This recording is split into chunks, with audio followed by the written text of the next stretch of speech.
짧게라도 운동을 좀 하자라는 결심을 했어요. 그래서 일주일에 한 번이라도 푸시업이랑 스쿼트를 좀 하고 아니면 조깅이라도 좀 해보자 이렇게 결정을 했어요. 그런데 이 결심을 실행으로 옮기는 게 이게 왜 이렇게 어려운지 모르겠어요. 그 시간이 조금 나잖아요. 저희 장모님도 함께 계시고 그러니까 운동을 좀 할까 하다가 괜히 막 좀 피곤해요. 그래서 내일 스케줄에 누리가 갈 수 있어 이러면서 조금 괜히 좀 소파에도 앉으려고 하고 괜히 이메일 온 거 없나 괜히 스마트폰을 확인하기도 합니다. 자꾸 쉬고 싶어요. 이게 결정 왜 이렇게 하기가 힘들까? 그러다가 최근에 그래도 일주일에 한 번이라도 하자 이런 생각을 하면서 하고 있어요. 일주일에 한 번, 두 번 정도는 하고 있어요. 이걸 어떻게 이기게 됐냐면, 이 게으름을 어떻게 이기게 됐냐면 운동을 하고 난 뒤의 모습을 상상하는 거예요. 생각하는 거예요. 내가 꾸준히 이 운동을 하면 한 달 뒤에는 어떻게 변할까? 3달 뒤에는 어떻게 변할까? 1년 뒤에는 어떻게 변할까? 한 4년 뒤에는 내가 혹시 몸짱이 되어 있지는 않을까? 이런 생각을 하는 거죠. 그러니까 운동을 하는 것 자체를 생각하면 너무 힘들어요. 너무 힘들고 귀찮고 이걸 왜 해야 되지라는 생각이 들어요. 그런데 이 일을 끝내고 난 한 달 뒤, 1년 뒤, 3, 4년 뒤를 생각하니까 그래도 우리 아이들이 자랐을 때 우리 아빠는 볼품이 없어 라고 말하는 것을 듣는 것보다는 그래도 젊게 살아, 그래도 자기 관리 열심히 하는 아빠야 라는 소리를 듣고 싶다라는 마음이 드니까 계속 할 수 있게 되더라고요. 그러니까 우리가 무슨 일을 지속하기 위해서 필요한 것은 미래에 내가 될 모습을 상상해 보는 거예요. 그러니까 그냥 해야 되니까 해야지 라고 마음가짐이 사실은 제일 좋지만 그것이 힘들 때는 내가 이것을 꾸준히 했을 때, 포기하지 않았을 때 어떻게 변할까 그 모습을 상상해 보는 거예요. 그래야 새로운 일도 시작할 수 있고 새로운 다짐도 시작할 수 있고 피곤함도 이겨낼 수 있습니다.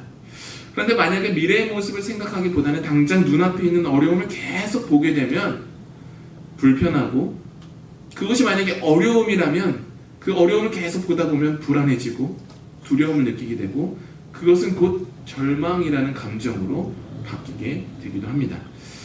애굽에서 광야로 나온 이스라엘 백성들의 상황이 사실은 그랬어요. 하나님의 약속을 믿고 이집트에서 나와서 광야로 나왔습니다. 약속의 땅으로 가는 길에 그들은 힘들었고 배고팠고 피곤했어요. 그러나 이스라엘도 우리도 힘들고 어려울수록 무엇이 필요하냐면 희망이 필요해요. 힘들 때일수록 희망이 필요하고 꿈이라는 것이 필요합니다. 주변을 보다 보면 가끔씩 난 꿈이 없어, 나 바라는 거 없어 라고 말하는 사람들이 있어요. 그런 사람들은 두 가지 중에 한 가지일 것 같아요. 한 가지는 인생의 도 같은 사람이에요. 그래서 인생 무상이야 라고 말하는 사람이에요. 근데 대부분 그런 사람들은 없어요. 대부분의 사람들이 왜 더 바라는 것 없어, 더 나는 꿈이 없어 라고 말을 하냐면 너무 지쳐서 그래요. 새로운 시작을 하기에 너무 지쳐서 새로 시작할 힘이 없으니까 그냥 여기서 멈췄으면 좋겠어 라고 말하는 사람들이 대부분인 것 같아요. 그러나 하나님을 믿는 사람들은요, 나의 꿈으로 사는 사람들이 아니라 하나님이 주시는 꿈을 자양분 삼아서 살아가는 사람들임을 기억하시길 바랍니다. 우리는요, 우리 힘으로 살아가는 게 아니에요. 우리가 세운 목표로 살아가는 것이 아니라 하나님의 꿈을 가지고 그 꿈 이루어지지 않을 것 같은 그 꿈을 내 삶의 원동력으로 삼아서 계속해서 도전하는 삶을 살아가는 겁니다. 우리는 불안감을 가질 수밖에 없어요. 우리는 연약하기 때문에 그래요. 새로운 시작을 할 때에도 내가 지금 뭔 새로운 시작을 하냐 라는 생각을 할 수밖에 없어요. 그러나 그럴 때 우리는 스스로에게 질문해야 돼요.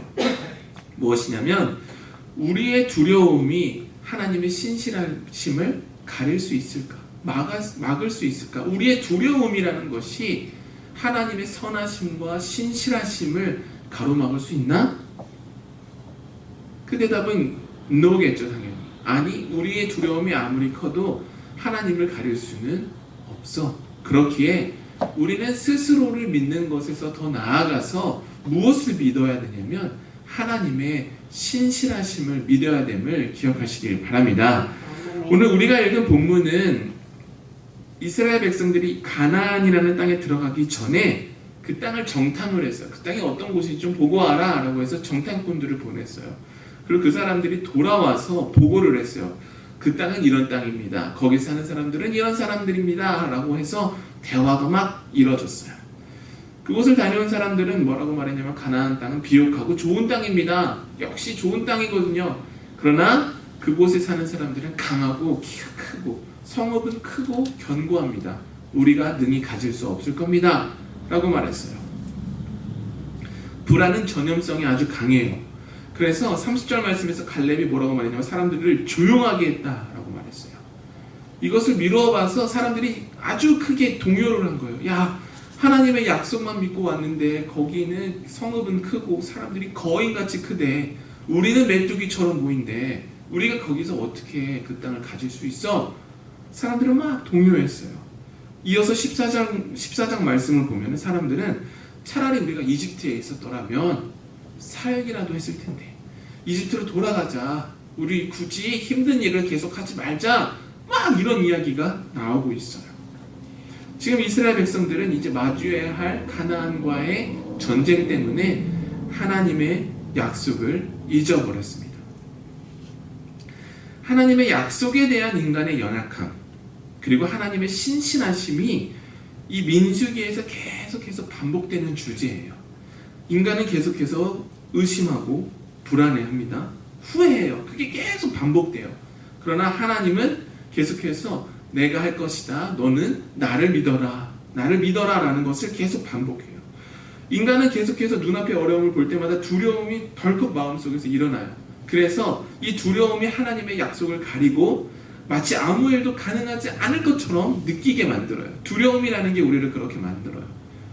그러나 하나님께서는 하나님의 약속을 스스로 신실하게 지키시는 분입니다. 그게 민수기에서 계속해서 등장하는 하나님의 성품이에요.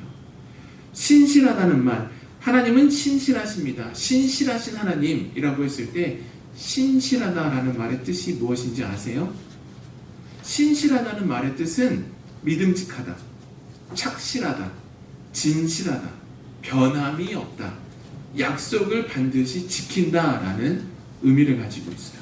그러니까 우리가 하나님은 신실하십니다 라는 말을 할 때는 하나님은 약속을 꼭 지키시는 분입니다.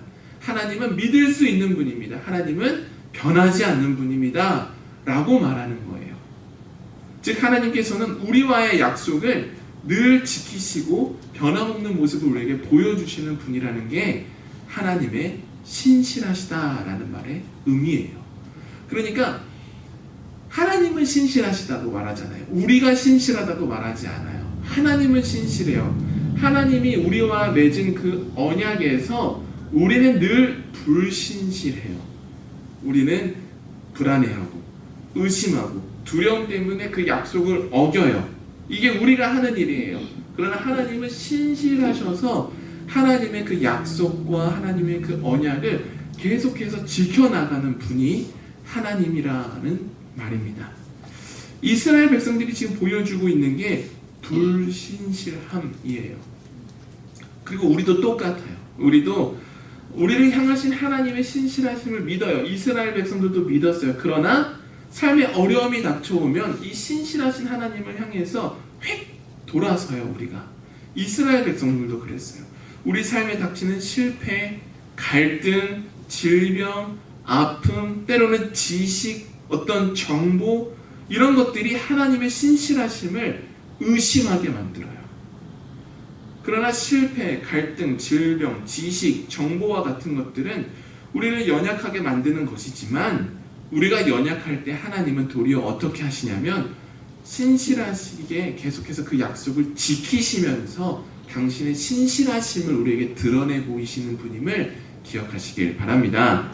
자, 그렇다면 다시 민수기로 돌아와서 이스라엘 백성들은 왜 두려워했어요? 왜 하나님의 약속을 의심했어요? 정탐꾼의 보고 내용 때문이었죠. 그렇죠? 보고 내용은 뭐예요? 그저 현재 상황에 대한 정보들이에요. 지식들이에요. 그러나 사람들은 그 상황과 정보로 인해서 하나님의 신실하심을 의심했다라는 거예요. 우리도 마찬가지죠. 우리는 삶의 환경 때문에, 삶의 상황 때문에 하나님을 의심합니다. 하나님께 좌절하고 실망합니다. 하지만 하나님은 어떤 분이시냐면 하나님은 이 상황 너머에 계신 분이에요. 하나님의 신실하심은 상황에 의해서 변하는 것이 아니에요. 변하지 않아요. 하나님의 신실하시다는 뜻은 변하지 않는다는 뜻이에요. 그러나 우리의 상황이 바뀌고 우리의 조건이 바뀌고 내가 가지고 있는 지식이 늘어남에 따라, 정보가 바뀜에 따라서 혹시 하나님이 이렇게 되는 거 아니야? 혹시 내가 이렇게 되는 것 아니야? 라고 우리가 자꾸만 우리가 의심을 한다. 우리가 변하게 된다는 것이죠. 상황에 따라서, 정보에 따라서.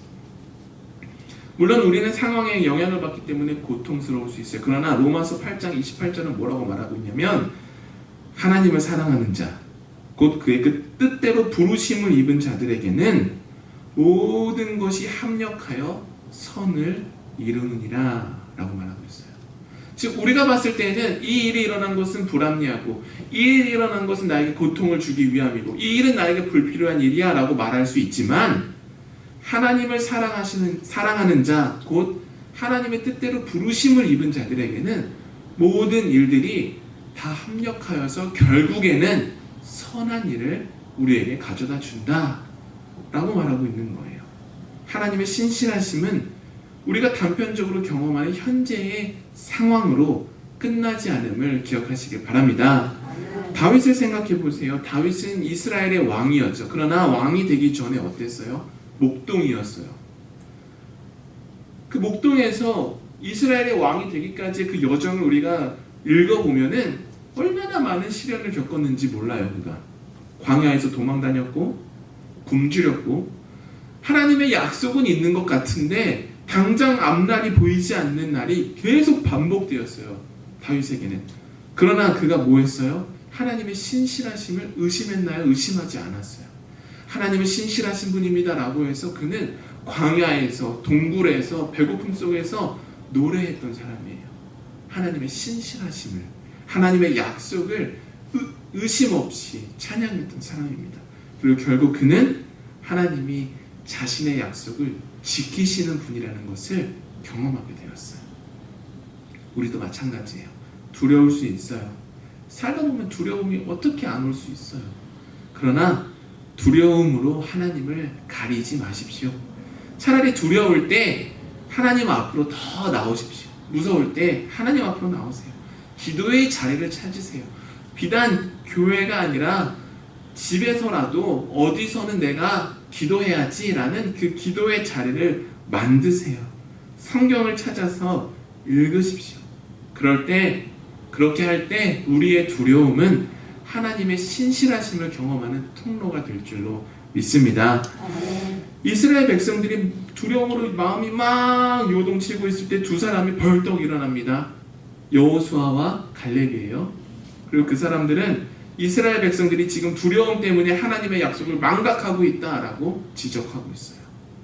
그러면서 어떻게 했냐면 여호수아와 갈렙은 옷을 찢으면서 하나님이 우리와 함께 하시면 우리를 인도하실 분입니다 라고 다시 알려주고 있어요. 고대 근동에서 사막을 가신 분들은 아시겠지만 여전히 옷은 태양을 가려주고 밤에는 추위에서 나를 지켜주는 아주 소중한 물건이에요. 겉옷이 없다면 햇빛도 못 가리고 바람도 막지 못합니다. 그 귀한 옷을 찢을 정도로 여호수아와 갈렙은 지금 이스라엘 백성들에게 당신들이 가지고 있는 두려움과 불신이 얼마나 위험한 것인지를 경고하고 있어요. 왜 그러냐면 두려움과 불신은 하나님을 잊게 만들기 때문입니다. 이스라엘 백성들은 하나님의 능력을 보고 경험했어요. 하나님이 하신 놀라운 일들을 그들은 다 경험했어요. 그럼에도 불구하고 그들은 자기 속의 두려움을 하나님보다 더 신뢰하고 있는 거예요. 자기 안에 있는 정보를 하나님보다 더 신뢰하고 있는 거예요. 자기가 가지고 있는 지식을 하나님보다 더 신뢰하고 있는 거예요. 두려움이 우리를 그렇게 만들어요. 하나님보다 내가 가진 능력을 더 신뢰하게 만듭니다. 그러나 여호수아와 갈렙의 외침은 이스라엘 백성들을 두려움에서 다시 믿음의 여정 위로 올려놓게 되지요. 즉 우리가 하나님의 신실하심을 혹시 여러분이 의심하고 있다면 우리는 제대로 된 믿음의 길 위에 서 있는지 먼저 점검해 봐야 돼요. 내가 정말로 하나님의 신실하심이라는 것을 믿고 있는가? 이것을 우리는 점검해 봐야 합니다. 여호수아와 갈렙 그들의 외침은 두려움에 갇힌 백성들을 다시금 하나님의 신실하신 약속을 바라보도록 이끌어 주었어요. 그리고 이 시대 속에도 여호수아와 갈렙 같은 사람이 필요합니다. 시대가 참 혼란스러워요. 전쟁은 멈출 줄 모릅니다. 처음에 우크라이나와 러시아가 전쟁을 할 때는 그냥 그것이 끝나는 건 줄 알았는데 여기서 저기서 계속 전쟁이 잇따라 이어지고 있지요. 나라 속에서는 계속해서 서로의 목소리를 높이면서 정당을 만들고 파벌을 만들면서 분열이 계속 나고 있어요. 경제는 불확실성에 놓여 있어요. 많은 사람들이 희망을 잃고 있습니다. 이럴 때 여호수아와 갈렙처럼 사람들에게 하나님의 신실하심을 상기시켜줄 사람이 필요합니다. 여전히 우리가 희망을 가질 수 있고 여전히 우리는 더 나은 길로 갈 수 있고 우리는 여전히 하나님의 약속하심을 바라보면서 더 나은 삶을 살아갈 수 있다라고 알려줄 사람이 이 시대에도 필요해요. 완벽한 사람이 필요한 것이 아닙니다. 말을 잘하는 사람이 필요한 것이 아니에요. 여호수아와 갈렙은 그저 하나님의 신실하심을 붙잡은 사람들이었습니다. 그렇기에 저와 여러분이 그런 사람이 될 수 있습니다. 하나님의 신실하심을 붙잡는 사람이 될 수 있고 하나님의 신실하심을 붙잡는다면 우리는 사람들에게 희망을 전해줄 수 있습니다. 그렇게 여러분 예배를 마치고 교회를 떠나가실 때에 한 가지만 기억하십시오. 우리가 하나님의 신실하심을 확신할 때 우리는 희망을 가질 수 있고 그 희망을 세상 가운데 전해줄 수 있습니다. 기도하겠습니다.